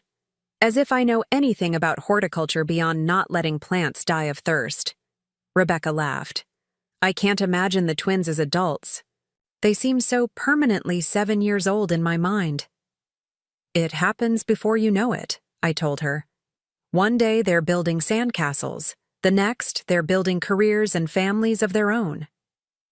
Speaking of building, Jason said, we've been considering some changes now that we're more financially stable. He glanced at me, clearly conscious of the delicate territory. Rebecca's been talking about starting a small business. Rebecca shot him a look that suggested this wasn't a topic they'd planned to discuss. It's just an idea at this stage, nothing definite. What kind of business? Charles asked with genuine interest. She hesitated, then, event planning, actually. Small-scale, specialized events like milestone anniversaries, retirement celebrations, intimate weddings. She glanced at me. Things that deserve thoughtful attention to detail. You'd be excellent at that, I said, surprised but impressed by the concept. You've always had an eye for creating meaningful experiences. It would start small, she explained, warming to the topic now that it had been broached. Working from home, building a client base gradually, low overhead, minimal financial risk. The emphasis on fiscal responsibility wasn't lost on me. It sounds well considered. Have you started developing a business plan? Just preliminary research so far, market analysis, potential competition, that sort of thing. She twisted her napkin slightly. Actually, I was wondering if I could talk to you about it sometime. Get your perspective as someone who managed household finances so successfully for so many years. The irony of her seeking financial advice, from me considering our history, hung in the air between us. But there was no mockery in her request, only genuine respect, and perhaps a desire to connect through a shared practical concern. I'd be happy to offer whatever insights I can, I said carefully, though my experience was with personal rather than business finances. Still, you kept us afloat through some incredibly lean times, she acknowledged. That kind of resourcefulness is exactly what a new business needs. Charles, sensing the significance of the exchange, smoothly steered the conversation toward lighter topics. By the end of the evening, a tentative warmth had developed between him and Rebecca, not immediate acceptance or intimacy, but the beginning of mutual respect that might, with time, grow into genuine affection. As Jason helped Rebecca with her coat, Charles said quietly, I want you to know that I understand the unique place your father holds in your heart and your mother's. I'm not here to replace him or erase his memory. I'm simply grateful for the chance to be part of your family's continuing story. Rebecca studied him for a moment, then nodded. Thank you for saying that. It means a lot to hear it directly. In the car on the way back to Sandpiper Shores, Charles squeezed my hand. She's trying, Eleanor. That's significant progress. Yes, I agreed, feeling cautiously optimistic. She is. Our wedding took place on a perfect June morning at Sandpiper Shores, the garden pavilion decorated simply with white roses and ivy. True to my word to Lucas, I wore something far from a princess dress. a tailored teal silk suit that brought out the color of my eyes and complemented my silver hair. The guest list was small: Rebecca, Jason, and the twins, Charles's son and daughter with their spouses, a handful of close friends from both our lives, and, somewhat to my surprise, Harold and Carolyn Winters, who had become unexpected allies in my reinvention. Sophia and Lucas performed their flower girl and ring bearer duties with solemn concentration, though Lucas couldn't resist a theatrical bow after successfully delivering the rings, earning laughter from the assembled guests. The ceremony was brief but meaningful, our vows straightforward promises of companionship, respect, and care. When the officiant pronounced us husband and wife, Charles kissed me with gentle affection, his hands warm and steady against mine. During the reception, as we shared cake and champagne beneath flowering trellises, Rebecca approached me alone, having left Jason supervising the twins' second helpings of wedding cake. "You look beautiful, Mom," she said sincerely. "I don't think I've ever seen you look so radiant." "Thank you, sweetheart. Being happy agrees with me, it seems." She nodded, sipping her champagne thoughtfully. "I've been thinking a lot about what you said that day at the restaurant, about your happiness being your responsibility and mine being mine." "Oh? It's true, isn't it? We can support each other, love each other, but ultimately, we each have to build our own lives." She gazed across the garden to where Jason was pretending to be a monster chasing the giggling twins. "I spent so long expecting other people to create my happiness. You, Jason, even the status that came with Jason's career. I never really took responsibility for it myself." The insight surprised me with its clarity and self-awareness. That's a powerful realization. "It didn't come easily," she admitted with a rueful smile. "Lots of therapy sessions and uncomfortable self-examination. But I'm getting there." She hesitated, then added, "I want you to know that I understand now why you had to draw such firm boundaries after what happened. It wasn't just about the money. It was about respecting your right to direct your own life." "Yes," I agreed, touched by her understanding. "Exactly that." Rebecca glanced at her watch. "Our gift should be arriving any minute. I hope you don't mind that it's coming during the reception." Before I could question this unusual timing, a staff member from Sandpiper Shores approached. "Mrs. Mrs. Whitaker, there's a delivery for you at the front entrance." Charles joined us, curious about the interruption. "A delivery? During our wedding reception?" "Apparently so," I replied, equally mystified. "Rebecca says it's our gift from her and Jason." Together, we followed the staff member to the entrance of Sandpiper Shores, where a delivery van was parked. The driver opened the back doors to reveal a baby grand piano, gleaming black in the sunlight. I turned to Rebecca in astonishment. "A piano? But where?" "We spoke with the management here," she explained. "There's space in the common room for it. They've agreed to let you bring in a piano teacher once a week for anyone who wants lessons."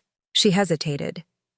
"You always loved playing, but you gave it up to work extra shifts when I was young. I thought maybe now you could rediscover that joy and share it with others here." I was momentarily speechless, deeply moved by the thoughtfulness of the gift. It represented more than just an instrument. It was an acknowledgement of dreams deferred, an invitation to reclaim parts of myself set aside during years of caretaking. "It's perfect," I managed finally, squeezing her hand. "Absolutely perfect." Charles watched the piano being carefully unloaded, his expression pleased. "You never mentioned you played," he said. "I'm looking forward to discovering this hidden talent of yours." "Hidden is right," I laughed. "It's been decades. I'll be terribly rusty." "All the more reason to start practicing again," he replied. "We have time now, time for rediscovery." As the piano was wheeled into the lobby, residents began to gather, curious about the commotion. When they realized what was happening, a spontaneous cheer went up. "Will you play something for us, Eleanor?" called Martha, a retired music teacher who had become a close friend. "Just a little piece to christen it?" Put on the spot, I hesitated, but Charles gently guided me to the bench. "Just one song," he encouraged, "for our wedding day." I placed my fingers on the keys, surprised by how familiar they felt despite the long absence. Slowly, hesitantly at first, then with growing confidence, I began to play Debussy's Clair de Lune, a piece that had been Richard's favorite, and one that now seemed perfectly suited to this moment of gentle beauty and new beginnings. As the music filled the space, I caught Rebecca's eye. She was watching me with an expression I hadn't seen in years, a mixture of pride, love, and genuine happiness for my happiness. It wasn't the complete healing of all wounds. Those scars would always remain. But it was a bridge across the chasm that had separated us. A shared recognition that despite everything, we had found our way back to something real and valuable. Later, as Charles and I prepared to leave for our brief honeymoon at a coastal bed and breakfast, Rebecca hugged me tightly. "Be happy, Mom," she whispered. "You've earned this." "So have you," I replied, realizing I meant it. Despite her mistakes, despite the pain she had caused, she too deserved the chance to build a better life, one based on genuine values rather than appearances, on creating happiness rather than acquiring its trappings. As our car pulled away, rice and flower petals scattering in our wake, I looked back at the assembled well-wishers. Rebecca stood with Jason's arm around her waist, the twins waving enthusiastically beside them. Carolyn and Harold Winters stood nearby, their presence a reminder of how unexpected life's connections could be. Charles's grown children called out final congratulations, their acceptance of me a gift in itself. The circle of support wasn't perfect or without complications. The history we all shared contained too many difficult chapters for simple resolutions. But it was real, this imperfect community we had created, bound not by obligation or expectation, but by choice and effort, and the willingness to begin again. As we turned onto the main road leading away from Sandpiper Shores, Charles took my hand. "Happy?" I considered the question seriously, taking stock of the journey that had brought me here. From devoted mother to betrayed victim to woman reclaiming her life on her own terms. The path had been neither straight nor easy, marked by profound loss and unexpected discoveries, betrayal and renewal. "Yes," I said finally, squeezing his hand. "Not despite everything that's happened, but because of it. Every step of the way brought me here, to this moment, to this life that is finally, truly my own."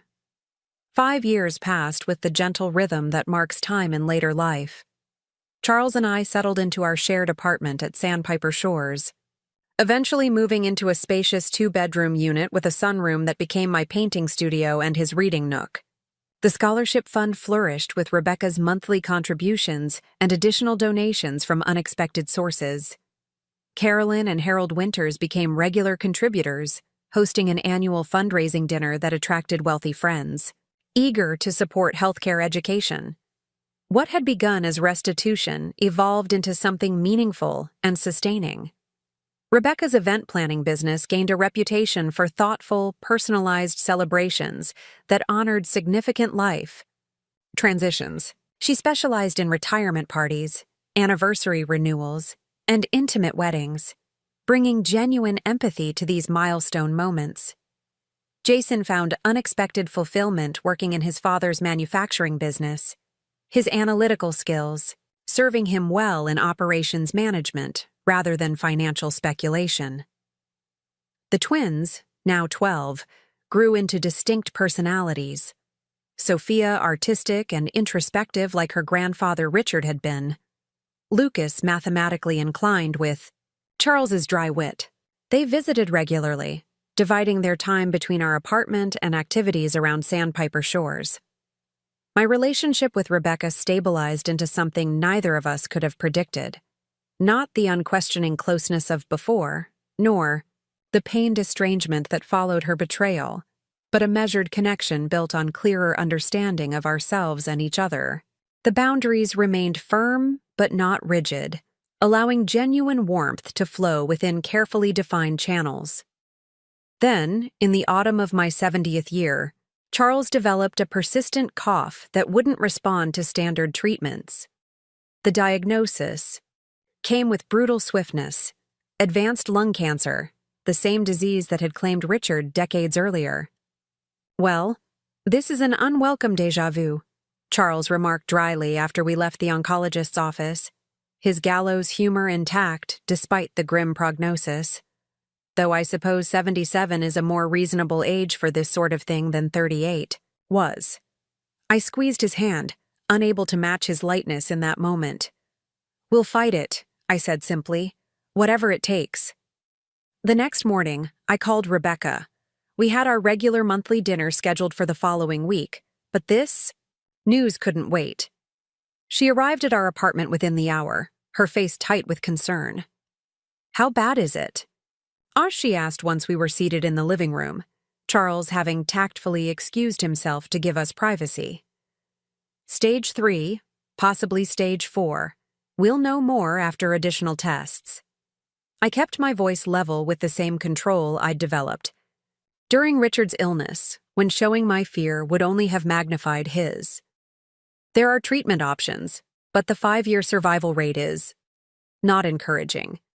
Rebecca nodded, absorbing the information with the gravity it deserved. "What can I do to help?" "Just be here," I said simply. "For both of us. Charles values his relationship with you and the twins. That connection becomes even more important now." "Of course," she agreed immediately. "Whatever you need, whenever you need it. Jason and I can rearrange our schedules, take the kids to appointments, help with meals, anything." I smiled, despite everything. "You sound like me, 30 years ago." Her eyes softened in recognition. "I had a good teacher." In the weeks that followed, our lives reorganized around Charles's treatment schedule: chemotherapy sessions, consultations with specialists, an increasing array of medications to manage symptoms and side effects. The Sandpiper Shores community rallied around us with practical support: rides to appointments when I was too exhausted to drive, meals delivered on particularly difficult days, quiet companionship when words seemed inadequate. Rebecca kept her promise, appearing regularly with practical assistance that required no request or explanation. She seemed to intuitively understand what was needed, when to offer help and when to step back, when to engage Charles in conversation about his beloved English literature and when to simply sit quietly while he rested. One afternoon, as Charles napped after a particularly grueling treatment session, Rebecca and I sat on the balcony of our apartment, watching sailboats tack against the autumn wind. "You're good at this," I observed. The caretaking rhythm, knowing what's needed without being asked. She smiled faintly. "I had the best possible model." A pause, then. "I never really understood, what it cost you to care for Dad through his illness while raising me alone. Not until now, seeing what you're going through with Charles." "It's different this time," I said. "I'm not raising a child simultaneously. And I have support. You, Jason, the community here." "You should have had support then, too," she replied, her voice tinged with regret. "Instead, you carried everything alone." I shrugged slightly. That was my choice. Perhaps not always a wise one, but mine nonetheless. Rebecca's gaze remained, fixed on the water. "Do you ever wonder how things might have been different? If you'd asked for help, taken more time for yourself, not sacrificed quite so completely?" The question hung between us, touching on themes we'd circled cautiously since our reconciliation: the patterns of our past, the dynamics that had led to her sense of entitlement and my depletion. "Sometimes," I admitted, "I wonder if my excessive giving created an expectation that became impossible to sustain." If I'd modeled better boundaries, perhaps you might have developed a different understanding of what you were entitled to. She nodded slowly. And perhaps if I'd seen you prioritize your own needs occasionally, I wouldn't have grown up believing your only value was in what you could provide for others. Her voice caught slightly. I've thought about this a lot in therapy, how I learned to see you as a resource rather than a person with her own dreams and needs. We both did the best we could with the understanding we had at the time, I said gently. You were a child. I was a young widow making decisions under tremendous pressure. Neither of us had perfect insight. Still, Rebecca persisted, I want you to know that I see it now. The complexity of the choices you made, the sacrifices that went unacknowledged. And I'm trying to teach my children differently. That love isn't measured by what you give up for others, but by how you help each other grow and thrive. The conversation marked a subtle but significant shift in our healing, an acknowledgement of shared responsibility for the patterns that had led to our estrangement, without diminishing the gravity of her actions or my right to protect myself from them. Charles's condition stabilized somewhat through the winter months. The chemotherapy couldn't cure the cancer but managed to slow its progression, giving us precious additional time. We used it well, focusing on quality rather than quantity. Quiet evenings reading aloud to each other, matinee concerts at the local chamber music society, weekend visits with the twins that centered on connection rather than activity. In February, during a routine appointment, Charles's oncologist suggested we consider hospice care. Not immediately, he clarified. But it's time to start thinking about the transition from treatment to comfort measures. The cancer is advancing, despite our best efforts. Charles nodded, unsurprised. How long? The doctor's expression was compassionate but direct. Perhaps 3 to 6 months. It could be less if the disease accelerates, or somewhat longer if you continue to respond well to palliative treatments. In the car afterward, Charles reached for my hand. I'd like to die at home, he said simply, in our apartment, with the view of the bay, not in a hospital. Of course, I agreed, my throat tight with unshed tears. Whatever you want. And I'd like to see the spring, he added with a small smile. One more season of renewal before I go. In May, as cherry blossoms floated like snow across the grounds of Sandpiper Shores, Charles's condition deteriorated rapidly. He became bedridden, then largely unresponsive, his breathing shallow and labored despite the morphine drip that kept him comfortable. The hospice nurse, a gentle woman named Diane who had guided many residents through this final transition, told me the end was near. Hours, perhaps a day or two at most, she said quietly. He's waiting for something, though. Many people do at the end. Rebecca arrived that afternoon, bringing fresh flowers for the bedside table. Peonies, Charles's favorite. She arranged them carefully in a crystal vase, then sat beside me at the bed, both of us watching the shallow rise and fall of his chest. He waited for you, I said after a while. That's good. She looked surprised. You think he was waiting for me? I nodded. He cares for you deeply, you know. Not just as my daughter, but as someone he came to value in her own right. Rebecca's eyes filled with tears. I needed more time with him, to know him better. We always need more time, I replied softly. That's the universal human condition. Just after midnight, with Rebecca dozing in the chair beside the bed, Charles opened his eyes suddenly. His gaze, clear and focused for the first time in days, found mine with startling lucidity. Eleanor, he murmured, his voice barely audible. Remember what we talked about. Promise me. I knew instantly what he meant. Our many conversations about life after his death. His insistence that I continue embracing life fully rather than retreating into grief and isolation. I promise, I whispered, squeezing his hand gently. I'll remember. A faint smile touched his lips. His eyes drifted closed again, and minutes later his breathing changed, becoming slower, shallower, with longer pauses between each breath. Then, with a soft sigh like a final punctuation mark at the end of a well-crafted sentence, he was gone. Rebecca stirred, instantly alert to the change in the room. She looked at Charles, then at me, understanding dawning in her eyes.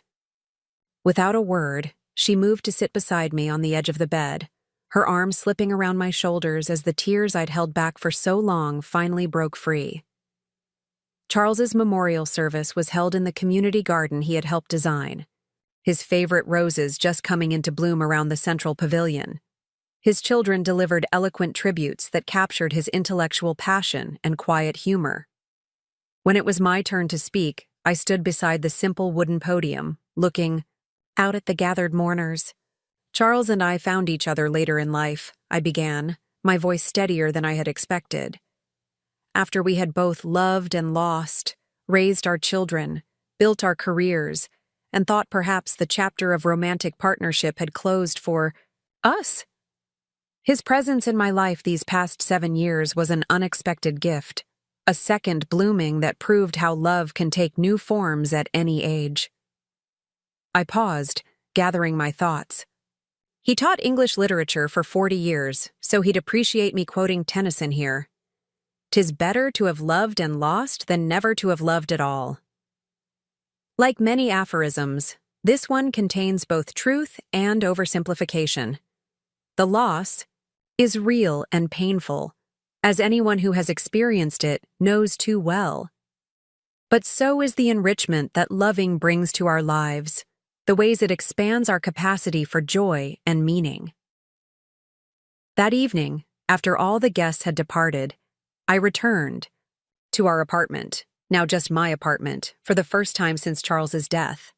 Unlike with Richard's death, which had necessitated immediate practical actions to secure our financial survival, I now had the luxury of grief without urgency, time to sit with my loss, to determine gradually what to keep and what to release.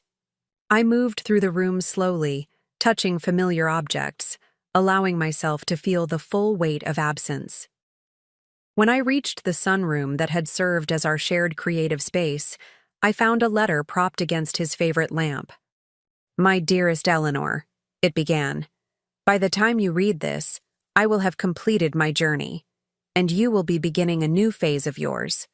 One I regret I cannot share except in spirit." The letter continued for several pages, offering reflections on our life together, expressions of gratitude for the joy of our late-in-life partnership, and gentle encouragement for the path ahead. The final paragraph brought fresh tears. "Remember our conversation about third acts? How we agreed that life often presents 3 distinct movements: the establishment of identity in youth, the building of family and career in middle age, and, if we're fortunate, a final act of integration and meaning in our later years. Our marriage was part of both our third acts, a beautiful and unexpected development in stories we thought were already fully plotted. Now you face the possibility of an encore, time beyond what either of us anticipated. Use it well, my love. Create, connect, continue growing. Your story isn't finished yet." 3 years have passed since that night. I still live at Sandpiper Shores, though I've downsized to a 1-bedroom apartment with a larger studio space, where I teach watercolor classes twice weekly to fellow residents. The Richard Sullivan Memorial Scholarship now supports 4 nursing students annually, each one selected not just for academic promise, but for demonstrated compassion and commitment to patient care. Rebecca's business has expanded to include corporate retirement planning, helping executives transition to meaningful post-career pursuits. She consults me regularly on projects involving healthcare professionals, valuing my perspective as both a retired nurse and someone who navigated my own significant life transitions. The twins, now 15, visit monthly, staying in my guest room for weekend sleepovers that feature board games, baking experiments, and increasingly sophisticated conversations about their emerging interests and aspirations. Sophia talks of studying art therapy.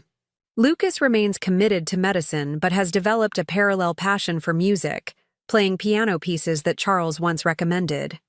My relationship with Rebecca continues to evolve, strengthened by our shared experience of Charles's illness and death, by our ongoing conversations about patterns and choices, by the mutual respect that has replaced the damaged dynamics of our past. The monthly repayment checks still arrive like clockwork, now deposited directly into the scholarship fund without passing through my hands. A symbolic acknowledgement that what was taken can never truly be returned, but can be transformed into something that benefits others.